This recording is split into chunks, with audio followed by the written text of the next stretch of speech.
ரசூலுல்லாவுக்கு அல்லாஹ் எப்படியெல்லாம் கொடுத்தான் தெரியுமா? ரசூலுல்லாஹ் ஒரு பணக்காரர், ஒரு செல்வந்தர். ஃபர்ஸ்ட் சோதனை என்ன தெரியுமா? ஹதீஜா அம்மாவோட இருக்க போல ஒரு பெரிய பிஸ்னஸ்மேன், பெரிய பிஸ்னஸ். அந்த அம்மா பெரிய சல்லிக்காரால், அந்த அம்மா பெரிய சல்லி. மாஷா அல்லாஹ், அற்புதமான குடும்பம், 6 குழந்தைகளை பெற்றெடுத்திருக்கிறாங்க. அமர்காலமா ஓடுது. அல்லாஹ் முதல்ல கேட்டது என்ன? ரசூலுல்லாஹ் அல்லாஹ் ஏழையாக்கினான். ரசூலுல்லாஹ் ஒரு ட்ரெஸ்ஸோட ஈராக் போனாங்க. ஃபர்ஸ்ட் அல்லாஹ் பறிச்சது சல்லிய, ஃபர்ஸ்ட் அல்லாஹ் எடுத்தது சல்லிய. அல்லாஹ்வுடைய இல்லையார்களே, நல்லா புரிஞ்சுக்கோங்க எப்படி இந்த சோதனைகள் வரும், எப்படி எங்க கல்பு ரெடி ஆகணும். ரசூலுடைய கல்பு அல்லாஹ் எப்படி இருந்தாங்க? பெரிய பணக்காரர் ஏழையா இருந்தா எப்படி இருப்பார்? எப்படி இருப்பார்? என்ன ஆகும்? எப்படி இருந்தவர் அவர்? பணமா நடந்தவர், எப்படி ஆளவர்? பிசினஸ்ல அப்படி, அவர் பொண்டாட்டி அவ்வளவு சல்லி. அல்லாஹ் ஃபர்ஸ்ட்டுக்கு பறிச்சான், ஃபர்ஸ்ட் சோதனை. ரெண்டாவது என்ன தெரியுமா? அவங்க மனைவி அல்லாஹ் எடுத்தான். நான் கேட்கிறேன், சின்ன சின்ன குழந்தைகள் உங்களுக்கு இருக்கிறேன்னு உங்க பொண்டாட்டி மௌத்தாகினா அந்த ஜனாசாவை நீங்க எப்படி ஃபேஸ் பண்ணுவீங்க? அல்லாஹ்வுக்கான கொஞ்சம் யோசிங்க. இன்னைக்கு ராத்திரி உங்க மனைவி, சின்ன சின்ன குழந்தைகள், நீங்க நினைச்சாங்க ஃபாத்திமா பெரிய வயசு, ருக்கையா பெரிய, சின்ன சின்ன பிள்ளைகள், அவங்க சின்ன வயசு. மனைவி போனா வீட்டுல, ரோட்ல போனா ஏச்சி, வீட்டுக்கு வந்த இருக்கிறாங்க. ரோட்ல போனா அவர் சொல்ற பிரச்சாரம், அவரோட பணம் இல்லை, இப்ப அவர் நிறைய தர்மம் பண்ணிட்டாரு, மக்களுக்கு நிறைய கொடுத்துட்டாரு. ஜஸ்ட் ஒரு சாதாரண லைஃபை கொண்டு போறாரு. ஒரு பெரிய பணக்காரர் அவர். அவருக்கு பணம் என்றா என்னன்னு தெரியும், சுகம் என்றா என்னன்னு தெரியும். அல்லாஹ் கொடுத்துட்டு தான் எடுத்தான். கொடுத்துட்டு சின்னத்துல பறக்க போக்கல வாப்பா இல்ல. ஃபர்ஸ்ட் சோதனை, வாப்பா இல்லோட கல்பு ரெடி ஆகுது. உம்மா, அல்லாஹ் உம்மாவும் எடுத்துட்டான். பால் கொடுக்க வந்த ஹலீமா வரலாறு படிச்சு பார்த்தீங்கன்னா என்ன ஆகும்? அந்த புள்ளைய விட்டுட்டு போயிட்டாங்க. ஏலாண்டு ஃபைனலாக ஊர் முழுக்க தேடிட்டு வந்தா ஆஃபர் அமையல அவங்களுக்கு. சரி பரவாயில்லப்பா, இந்த புள்ளைய எடுப்போமே, எடுப்போமே. நீங்க போய் பாருங்க ஹதீஸ், எடுப்போமேன்னு எடுத்துட்டு போறாங்க. கடைசியா தான் ரசூல் எடுக்கிறாங்க. பால் கொடுக்கறதுக்கு கூட மக்காவுல வேற புள்ளைய அவசரம் எடுத்தாங்க. ரசூலுல்லாஹ்க்கு வல்லாஹி ஹலீமா, ஹலீமத்து சஅதியா ரசூலுல்லாஹ் வேணாம்ட்டாங்க. அந்த ஆஃபர் அவங்களுக்கு சரி வரல. இவ்வளவு கொஞ்சம் தாரீங்க பால் கொடுக்கறதுக்கு, அவங்க அந்த டைம்ல ஆஃபர் அடிப்பாங்க. ஃபைனலா அவங்களுக்கு அன்றைக்கு அமையல. அவங்க லாஸ்ட்டை வந்து பரவாயில்ல போனா போட்டும், இன்றைக்கு வந்த பயணத்துல என்ன பண்ணேன், அவங்க மாப்பிள்ளைட்ட கேட்கறாங்க, ஹலீமத்து சஅதியா எடுக்கவா? என்ன செய்ய? பரவாயில்ல எடுங்கன்றார். என்ன செய்ய வேற இப்ப போறதுக்கு? அப்படி எடுத்துட்டு போன ரசூலுல்லாஹ், அப்படி எடுத்துட்டு போன ரசூலுல்லாஹ். ரசூலுல்லாஹ் வளர்ற நேரம் தாத்தாட்ட போயிட்டு, தாத்தா இப்படிலாம் பிரச்சனை இருக்கு தாத்தான்னு சொல்ல ஒரு தாத்தா இல்ல, எட்டி பார்த்து கவலையை சொல்ல ஒரு தம்பி இல்ல, ஒரு நானா இல்ல, யாருமே இல்ல. ஹலீமத்து சஅதியாவுடைய வீட்டுல ரசூலுல்லாஹ் வளர்றாங்க. வேற ஒரு பால் கொடுக்கறாங்க. எட்டி பார்த்தா உம்மாவும் இல்ல, வாப்பாவும் மௌத்து, உம்மாவும் இல்ல, உறவுகளும் இல்ல.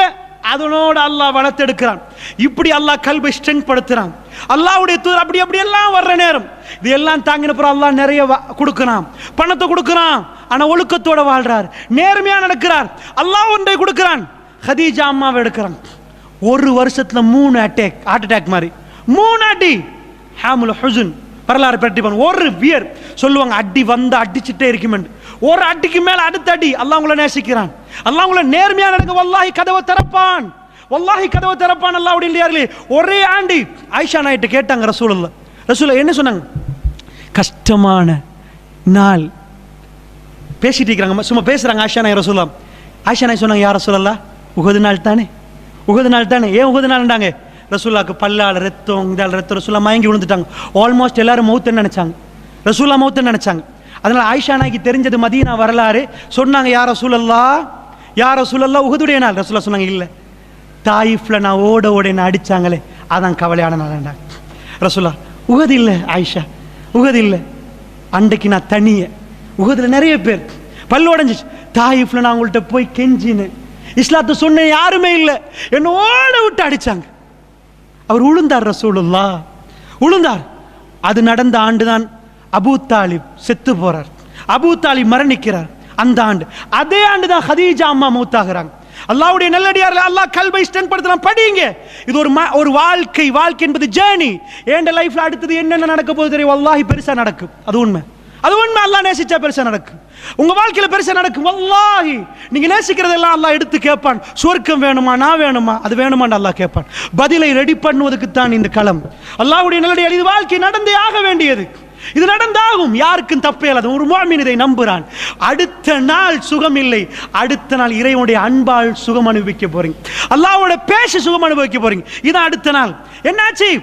ஒரே ஆண்டு ஹதீஜா அம்மா வீட்டுக்கு வந்து அமைதிப்படுத்துறவங்க, அவங்க வெளியே போன அபூ தாலிப் வந்து நிற்பாரு, குறைஷிகள் சும்மா இருப்பாங்க. அபூ தாலிப் முன்னாடி வந்தா, அப்போ பொண்டாட்டியை இழந்துட்டாங்க, சின்ன சின்ன குழந்தை வீட்டுக்கு வந்தால் எப்படி இருக்கும்? வெளியே போனால் பிரச்சாரம் பண்ண அடி, ரசூல்லா கேச்சு பலத்தை இது. இப்போ 7வது மட்டும் தாயிஃபில் போய் பார்க்குறாங்க, அங்கேயும் அடித்து காயப்பட்டாங்க. தாயிஃப்ண்டா ஒரு 100 கிலோமீட்டர் மக்காவில் இருந்து. ஊரை மாற்றி பார்க்குறாங்க, சொல்லி பார்க்குறாங்க. ரசூல்லா எப்படி போனாங்க தெரியுமா? நானும் நீங்களே செய்ய மாட்டேன். ஹஜ்ஜுக்கு வருவாங்க அந்த மக்கள், எப்படி வருவாங்க? ட்ரெஸ் எல்லாம் கட்டிட்டு தானே காபத்துல இது பண்ணுவாங்க. ரசூல்லா கூடாட்ட போய் கேட்பாங்க, நான் நபி தெரியுமா, ஏற்றுக்கொள்வீங்களா? சுபஹானல்லாஹ், சுபஹானல்லாஹ். ஒரு பணக்காரர் அல்லாஹ்வுடைய நல்லடியார்களே கூடாரத்தில் போய் கேட்கிறேன், நான் நபி, என்னை ஏற்றுக்கொள்வீங்களா? நான் சொல்றது தெரியும். இதுதான் ஆரம்பம், இதுதான் ஆரம்பம். அல்லாஹ்வுடைய நல்லடியார்களே, அவங்க கொண்டு போய் என்ன செஞ்சாங்க? பள்ளத்தாக்கில் போட்டாங்க, எலை கொலைகளை சாப்பிட்டார்கள் ரசூலுல்லாஹ். அடுத்த சோதனை, பணக்காரர் சஹாபாக்கள் சொல்லிட்டாங்க, நாங்கள் பச்சை புழுக்க போட்டோம், மரங்களை சாப்பிட்டு, நானும் நீங்களும் வல்லாஹி இந்த இடத்துக்கு வரல, மரங்களை சாப்பிட்டு புழுக்க போட்டோம்ன்றாங்க, எங்களை அடக்கி வச்சாங்க, வரக்கூடாதுன்றாங்க. எல்லாம் நடக்குதல்ல. இப்படி ரசூலுல்லாஹ்வுக்கு ஒன்றுக்கு மேல் ஒன்று, எல்லாத்துக்கு மேலாக ஒரு வாப்பாவுக்குள்ள ஆகப்பெரிய சோதனை தெரியுமா? கண்ணு முன்னாடி ஒரு மகளை ஜனாசாவை அடக்கிட்டு வந்தா, அடுத்த மகள் மௌத்து, அடுத்த மகன் மௌத்து. ரசூல்லா மௌத்தாக முன்னாடி ரசூல்லாவுடைய 6 பிள்ளைகள் மௌத்தாயிட்டாங்க. ஒரு வாப்பாவுக்கு 6 ஜனாசாவுக்கு, குழந்தையோட ஜனாசாவுக்கு கலந்து கொள்றதுண்டா நீங்கள் நினைக்கிறீங்களா அது சாதாரண விஷயம் என்று? அல்லாஹ்வுடைய நல்லடியார்களே, வாப்பா உயிரோடு நிற்கிறார், அவருடைய 6 பிள்ளைகளுடைய ஜனாசாவுக்கு அவர் கலந்து கொள்றார். ஃபாத்திமா ரலியல்லாஹு ஜனாசாவை தவிர 6 பிள்ளைகளுக்கு ஜனாசா தொழுவிக்கிறார், 6 பிள்ளைகளை கபரில் போய் அடக்கிறார். நீங்கள் நினைக்கிறீங்களா இது சாதாரண வழி என்று? இது சாதாரண வருத்தம் என்று? அவர் ஒவ்வொரு இரவும் இறைவனோட நெருங்கினார். இதுதான் பாடம். அல்லாஹ்வுடைய, இதுதான் துனியா. ரசூலுல்லாஹ்ட்ட வந்து ஒரு ஆள் சொன்னார், யா ரசூலல்லாஹ், நான் அல்லாஹ்வை நேசிக்கிறேன். யோசிச்சு தான் சொல்றியா? ஆமாம், நான் அல்லாஹ்வை நேசிக்கிறேன், உங்களை நேசிக்கிறேன்.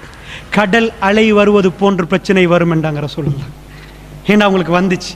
அல்லாஹ்வுடைய நல்லடியார்களே, அதனால் நான் சொல்கிறேன், வாழ்க்கையில் பிள்ளைகள் எல்லாம் போச்சு, எல்லாத்துக்கும் பிறகு வீடு வாசல் என்று இருந்த சொந்த பூமி, அதை விட்டே போ சொன்னான் அல்லாஹ். எல்லாத்தையும் பார்த்துட்டு ரசூலுல்லாஹ்க்கு எல்லாத்தையும் விட ஒன்று விருப்பம், பைத்துல்லா.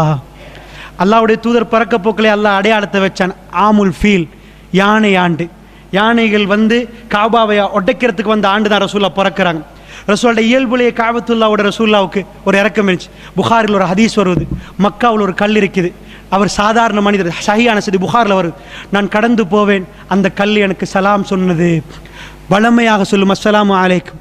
அவர் நபி இல்லை. அப்போ மக்காவில் அல்லாஹ் அந்த அடையாளங்களை ரசூலுல்லாஹ்க்கு ஆரம்பத்திலே காட்டின. ரசூலுல்லாஹ் பிறகு சொல்றாங்க ஹஜ்ருல் அஸ்வதுடைய பிரச்சனை உங்களுக்கு தெரியும், ஹஜ்ருல் அஸ்வதை யார் தூக்கினது எல்லாம் தெரியும். அல்லாஹ்வுடைய பெரிய விஷயங்கள் மக்காவில் இருக்கு. அந்த ரசூலுடைய கல்பு மக்காவில் பறி போயிருந்துச்சு. ரசூலுல்லாஹ் திரும்பி பார்த்துட்டு தான் போனாங்க, காபா உன்னை விட்டு போயல. இன்றைக்கு ஹரத்துக்கு போற எனக்கும் உங்களுக்கும் காபத்துல்லாவை பிரிய இயலாது. இன்றைக்கு ஹரத்துக்கு போற எனக்கும் உங்களுக்கு அது போகணும் என்ற உணர்வு வருவது. அல்லாஹ்வுடைய ரசூலுல்லாஹ் அந்த மண்ணில் பிறந்தவர், அந்த உணர்வோடு இருந்தவர். அவர் திரும்பி பார்த்து சொன்னார், உன்னை பிரிய முடியாது மக்கா என்றார். அல்லாஹ் சொன்னான், போக வேண்டும் என்றான். அல்லாஹ் அந்த ஊரை எடுத்தான், உடைமையை எடுத்தான், சொத்தை எடுத்தான், ஒரே ஒரு ட்ரெஸ்ஸோட போனார் மதீனாவுக்கு ரசூலுல்லாஹ். நான் கேட்கிறேன், இது எல்லாத்தையும் விட வேற என்ன சோதனை வேணும்?